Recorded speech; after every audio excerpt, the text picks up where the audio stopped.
Hello and welcome to our Petit Pods. These are little bite-sized pieces of information for you to take away with you, listen wherever you want. They're going to be short, probably going to be to the point, and we hope you enjoy them.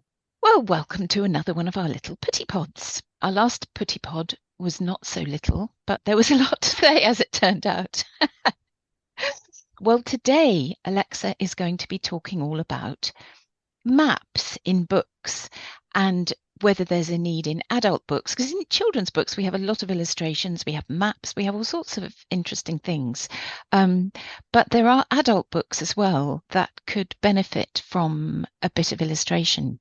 So what do you think about maps, Yeah, Alexa? you see, do you know what? I wish adult fiction would have illustration. I don't know why they don't. I guess it's a cost thing. I'm assuming that's what it is.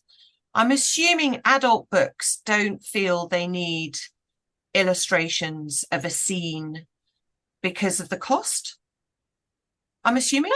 I don't know, because we love to watch films as adults, don't we? So yeah, why would we not like looking at pictures?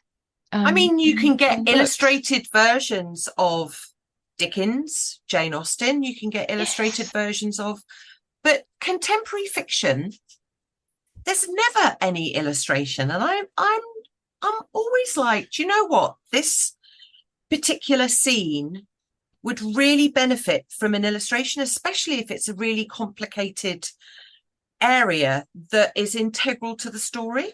And I've never understood why adult fiction doesn't have it. It's very interesting. But anyway, the reason why I'm talking about maps in particular is, so in the last Petit Pod that we've got out, I talked about a particular author called Tim Weaver, who I love. And he's done a series of books about this chap who goes and finds missing people. He's very good. Anyway, occasionally he'll do a standalone book. And actually, this standalone book he did was very clever. It was a standalone book, but the heroine of this book meets the character of his series, but only briefly. So it kind of ties in, but doesn't. It's quite interesting. Yeah. Anyway, this standalone book, and it was called, do you know what? I'm going to find out what it's called because I can't remember. Missing Pieces. And it's about this girl who basically gets trapped on a fictional island off the coast of New York. Now, the whole story is based on this island. It's not very big.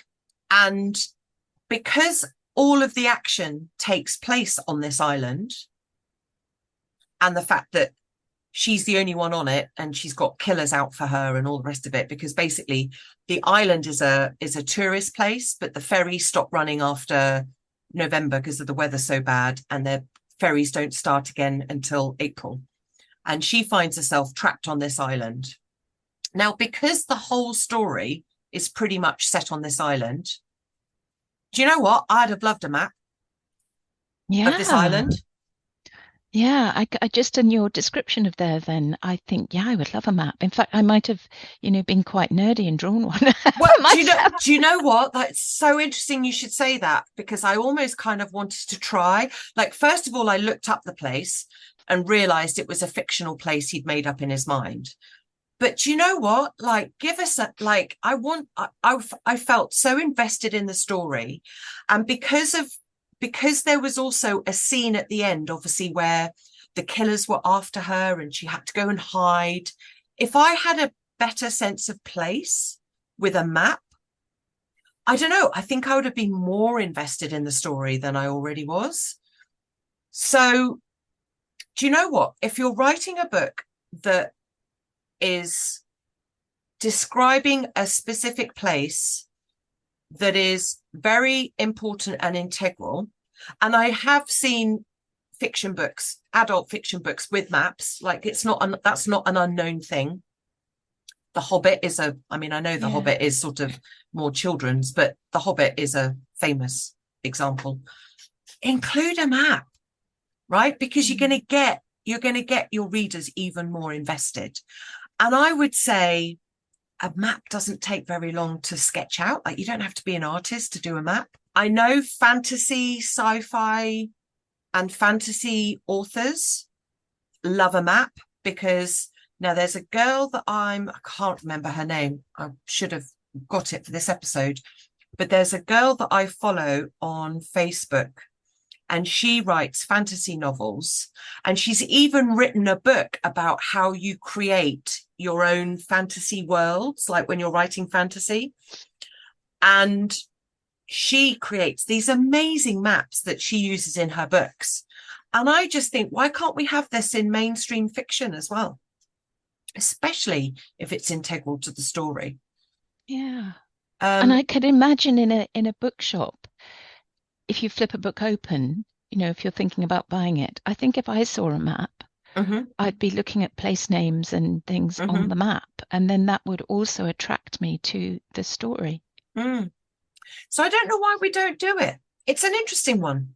Yeah. I almost say, if you're self-publishing, right, you've got no reason why, if you wanted to illustrate something as an adult fiction, go ahead and do it. Right? Your book, your rules, right? Yeah. Stand out. If I was to ever write fiction, I think I'd like to do that, just because it's different. But it's not so different that you're putting people off. Like, I'm not talking about changing how you do layout, or, you know, you follow all the normal layout rules, obviously, but there's nothing to say you can't add a picture here and there. And I think, I mean, I know older books for older children have the black and white illustrations, but I think for adult books, you could be quite stylized with it, couldn't you, with your line illustrations, and you know, create, maybe it could be quite, not exactly abstract, but do you know what I mean? I don't know what I'm saying very well. Not exactly stick people, but it could be, if you were going to have scenes illustrated, there could be something quite quirky about them for an adult. And also, I think whenever I'm reading a sense of place, I'll have in my head what it needs to look like, which perhaps people like that idea that there is no rigid, well, actually, this is what it looks like, and you're supposed to use your imagination. So I get that. But when you're talking about something really specific, like a sense of place, and in this book that I'm talking about, The Missing Piece, was it The Missing Piece? Whatever I said it was very specific where certain landmarks were. So there was a lighthouse, there was a forest, there was a set of guest houses, there was a petrol station, and there were shops. And they were very specific and integral to the book. So it wasn't like the author was like, well, I'll leave this to the reader's imagination because it doesn't really matter. It did matter, because it took so long to reach the lighthouse, right? It became part of the story, or where she could hide, and where the car was parked, and when they got off the ferry, where they went. And it was really integral to how she was going to avoid capture. And I think when you're writing something that's that specific, that makes a difference to whether or not someone's going to be spotted by someone, then include a map or include a sense of place that is real, rather than if you're describing something that doesn't really matter if it's correct or not, as long as the reader is getting a sense of, you know, where it is. Do you see the difference between the two? Like, I'm not saying every book now should need illustrations. I'm not saying that, because some authors do want to leave their description to the author, to the reader's imagination, and come up with their own view. But when it's integral to the story and makes a difference to how the outcome's going to happen, then include something that is easy for me to look at and get a sense of place and reference, I think. Yeah.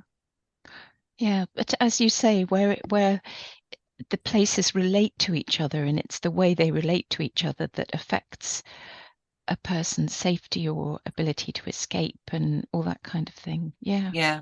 So I would say, if you're writing not fiction for adults and it is important to the story, then do that. I think B. Waters, who's in our group, she's written a sci-fi book called Project Human, I think it's called. And I think she's included a solar map, I think, because her is obviously sci-fi. And I think she's included that, which is great. You know, like I would say, go for it. You know, has if she it helps drawn that the reader. herself? I'm not sure if she's drawn it or the person that she got to do the cover, I know, is a friend of hers. I don't know whether or not they've drawn it, but I do know that she's definitely included one in her book. Yeah. So include maps, include illustrations. Why not? Yeah. It's your book, your rules, right? Your book, your rules. Yeah. Self-publishing, you are kings and queens. Exactly. Exactly. So there you go. That's it. That's a short one for today. And next week, we're going to be talking about, well, or rather the next episode, you'll have to just wait and find out. From us, bye-bye. Bye-bye.